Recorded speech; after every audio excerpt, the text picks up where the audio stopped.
News नशा, आदत हर खबर की। हाल ही में संपन्न हुए लोकसभा चुनाव के बाद नई सरकार के मंत्रियों ने शपथ ग्रहण कर लिया। इसके साथ ही 18वीं लोकसभा के लिए एक बार फिर से कोटा से भारतीय जनता पार्टी के सांसद ओम बिरला को लोकसभा का स्पीकर बनाया गया, लेकिन डिप्टी स्पीकर को लेकर अभी संशय बना हुआ है। इस बीच पश्चिम बंगाल के मुख्यमंत्री और तृणमूल कांग्रेस टीएमसी चीफ ममता बनर्जी ने डिप्टी स्पीकर के पद के लिए समाजवादी पार्टी को मौका देने की मांग की। लोकसभा में डिप्टी स्पीकर का चुनाव कब होगा ये साफ नहीं है, लेकिन सूत्रों के मुताबिक 2 दिन पहले टीएमसी प्रमुख ममता बनर्जी ने इंडिया गठबंधन के बड़े नेताओं को डिप्टी स्पीकर पद देने के लिए फैजाबाद के सांसद अवधेश प्रसाद के नाम का सुझाव दिया था। हालांकि इसको लेकर कोई अंतिम फैसला नहीं हुआ है। माना जा रहा है कि पश्चिम बंगाल के मुख्यमंत्री ममता बनर्जी के प्रस्ताव से समाजवादी पार्टी खुश है और कांग्रेस ने भी इनकार नहीं किया। सूत्रों के मुताबिक पहले कांग्रेस ने संकेत दिया था कि सुरेश को ही स्पीकर के बाद डिप्टी स्पीकर का भी उम्मीदवार बनाया जा सकता है, लेकिन सीएम ममता के प्रस्ताव ने उसकी योजना पर पानी फेर दिया। टीएमसी का मानना है कि कांग्रेस को डिप्टी स्पीकर के चुनाव में सहयोगी दल को मौका देना चाहिए। कांग्रेस के सांसद के सुरेश की तरह ही फैजाबाद से सपा सांसद अवधेश प्रसाद भी दलित समाज से आते हैं और राम मंदिर बनने के बाद अयोध्या से उनका चुनाव जीतना बीजेपी के लिए बड़ा झटका माना जा रहा है। परंपरा के मुताबिक लोकसभा में डिप्टी स्पीकर का पद विपक्ष को मिलता है। स्पीकर के चुनाव के वक्त आम सहमति से पहले विपक्ष ने डिप्टी स्पीकर पद की शर्त रखी थी, लेकिन बात नहीं बनी थी। ऐसे में उम्मीद कम है कि विपक्षी गठबंधन को डिप्टी स्पीकर पद मिलेगा। ऐसे में यदि राष्ट्रीय जनतांत्रिक गठबंधन एनडीए के किसी दल से डिप्टी स्पीकर का उम्मीदवार दिया जाता है तो फिर इंडिया गठबंधन से अवधेश प्रसाद उम्मीदवार हो सकते हैं। सूत्रों के अनुसार इसके लिए इंडिया गठबंधन दबाव बनाता रहेगा। विपक्ष के अन्य माननीय नेताओं से बातचीत करेंगे, रणनीति तय करेंगे।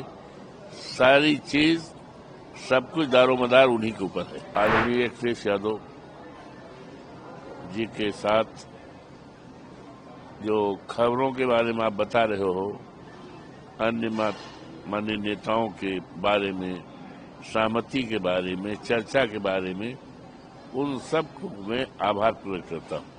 नेता से बातचीत करेंगे और हमारे नेता की जो राय होगी और वो जो राय अन्य नेताओं से मिलकर बनाएंगे तो उसमें मेरा भी सहयोग रहेगा। हमारे नेता आदरणीय अखिलेश यादव जिनकी मेरे ऊपर कृपा है, सब कुछ उन्हीं पर डिपेंड करता है। वो विपक्ष के अन्य माननीय नेताओं से बातचीत करेंगे, रणनीति तय करेंगे। सारी चीज सब कुछ दारोमदार उन्हीं के ऊपर है। सर, खबर ये चल रही है कि विपक्ष के तमाम जो बड़े पार्टीज हैं उनसे बात हो गई है। ममता बनर्जी ने भी आपके नाम का सहमति जाहिर की है। राजनाथ सिंह जी से भी बात हो गई है। सब खबरें चल रही हैं सर। माननीय राष्ट्रीय अध्यक्ष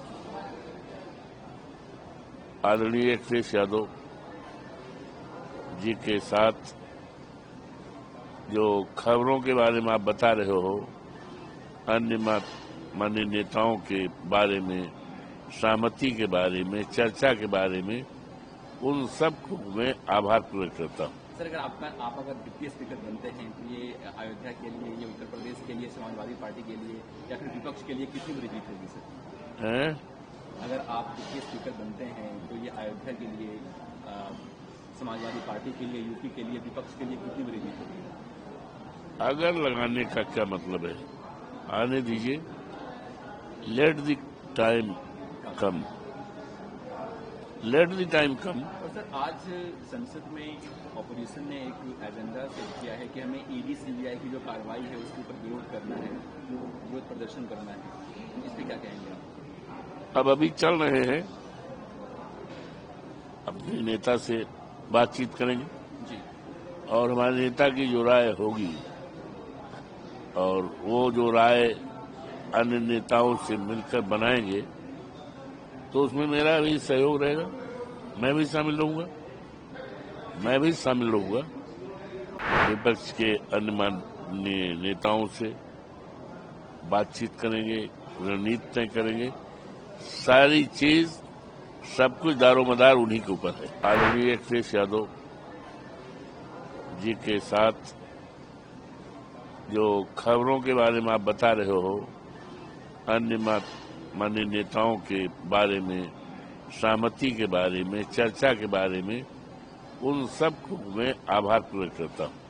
नेता से बातचीत करेंगे और हमारे नेता की जो राय होगी और वो जो राय अन्य नेताओं से मिलकर बनाएंगे तो उसमें मेरा भी सहयोग रहेगा। हमारे नेता आदरणीय अखिलेश यादव जिनकी मेरे ऊपर कृपा है, सब कुछ उन्हीं पर डिपेंड करता है। वो विपक्ष के अन्य माननीय नेताओं से बातचीत करेंगे, रणनीति तय करेंगे, सारी चीज सब कुछ दारोमदार उन्हीं के ऊपर है। सर, खबर ये चल रही है कि विपक्ष के तमाम जो बड़े पार्टीज हैं उनसे बात हो गई है। ममता बनर्जी ने भी आपके नाम का सहमति जाहिर की है। राजनाथ सिंह जी से भी बात हो गई है। सब खबरें चल रही हैं सर। माननीय राष्ट्रीय अध्यक्ष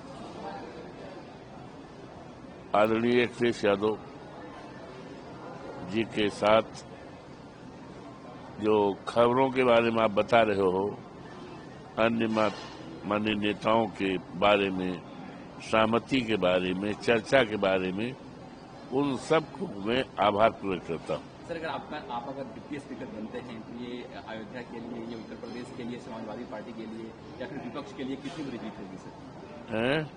अगर आप डिप्टी स्पीकर बनते हैं तो ये अयोध्या के लिए, समाजवादी पार्टी के लिए, यूपी के लिए, विपक्ष के लिए कितनी बड़ी जीत होगी? अगर लगाने का क्या मतलब है, आने दीजिए, let the time come, let the time come. और सर, आज संसद में ऑपोजिशन ने एक एजेंडा सेट किया है कि हमें ईडी सीबीआई की जो कार्रवाई है उसके ऊपर विरोध करना है, विरोध प्रदर्शन करना है। इस पर क्या कहेंगे आप? अब अभी चल रहे हैं,